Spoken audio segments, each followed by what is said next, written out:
অষ্টম শতাব্দীর পাল বংশের কোনো এক রাজার রাজ্য ছিল নওগাঁর ধামুরহাটের চকচান্দিরা গ্রামে। রাজপ্রাসাদ, সৈন্য সামন্ত, রাজকার্য আর রানীকে নিয়ে বেশ সুখেই কাটছিল রাজার দিন।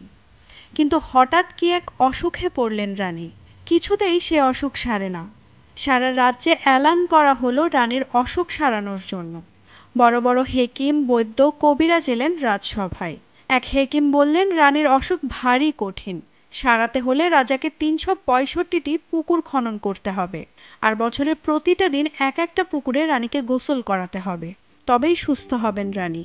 এরপর রাজা তার স্ত্রীর জন্য চকচান্দিরা এলাকায় ৩৬৫টি পুকুর খনন করেন।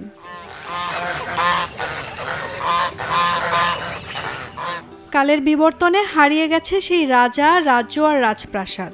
রাজ শাসনও হয়েছে বিলুপ্ত, কিন্তু রানীর প্রতি রাজার ভালোবাসার নিদর্শন পুকুরগুলো রয়ে গেছে ইতিহাসের সাক্ষী হয়ে, আর মানুষের মুখে মুখে আজও রয়ে গেছে সেই লোকগাথা।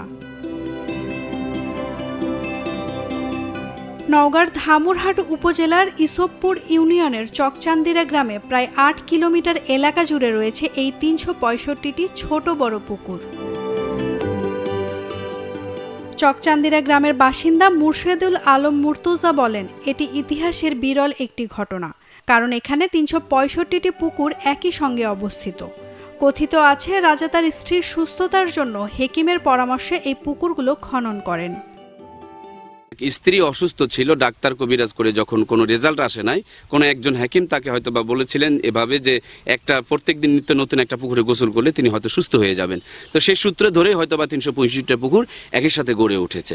এটুকুই আমরা মানে আমাদের মুরব্বীদের মুখ থেকে এতটুকু আমরা পেয়েছি। পুকুর পাড়ে বন বিভাগের সবুজ বনায়ন রয়েছে। এখানে যোগাযোগ ব্যবস্থার উন্নতি করা হলে চকচান্দিরা গ্রাম পর্যটন কেন্দ্র হিসেবে গড়ে তোলা সম্ভব। এছাড়া এখানকার পুকুরগুলোর অভ্যন্তরীণ খনন করা হলে সেই সময়কার পুরাতন নিদর্শন খুঁজে পাওয়ার সম্ভাবনা রয়েছে বলে মনে করেন এলাকাবাসীরা। পুকুরগুলা খুব বড় এবং ছোট সবগুলা মিলিয়ে আছে, এবং এটা মোটামুটি ৭ থেকে ৮ কিলোমিটার ব্যাপী বিস্তৃত। এক লাইনে ৭ থেকে ৮ কিলোমিটার পর্যন্ত বিস্তৃত। বাহির থেকে অনেক লোকজন আসে, দর্শনার্থী আসে দেখে যায়, কিন্তু আসার পথে অনেক মাটির রাস্তা, অনেক সময় গাড়ি ঘোড়া আসতে চায় না, একটু সমস্যা হয়, অনেকে কষ্ট করে আসে তারপর দেখে যায়। আমাদের এই পুকুর পাড়ার রাস্তাগুলা খুবই খারাপ, মানে রাস্তাগুলা যদি ভালো হয় তাহলে হয়তো দূরকার অনেক লোকজন দেখতে আসবে।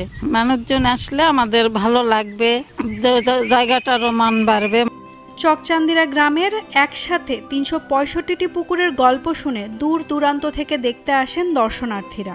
এখানকার নয়নাভিরাম সৌন্দর্য এবং রূপকথার গল্প তাদের প্রকৃতির কাছে টেনে এনেছে। ২০৩ পুকুর, ওই একটা এই দুই পাশে দুইটে, তে এই জায়গাটা নিয়ে অনেক লোকজন আসে জায়গা দেখার জন্য আর কি। আজকে হলো ওই ৩৬৫টা পুকুর দেখতে আসি। বেশ অত পুকুর ঘোরা সম্ভব নয়, ৩-৪টা পুকুর দেখেছি, হেবি সুন্দর লাগছে, বেশ ভালো লাগছে আমাকে।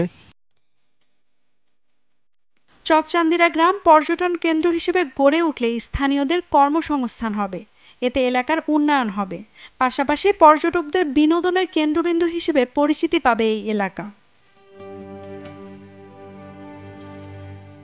হাজার বছরের ইতিহাস হওয়ায় এই ৩৬৫টি পুকুরে গোসল করে রাজার স্ত্রী সুস্থ হয়েছিলেন কিনা সে বিষয়ে কোনো তথ্য পাওয়া যায়নি। এছাড়া এখানে পুকুরগুলো ছাড়া রাজপ্রাসাদ বা অন্য কোনো কিছুর ধ্বংসাবশেষও পাওয়া যায়নি। নাওমিন নাসরিন, ডেইলি সান।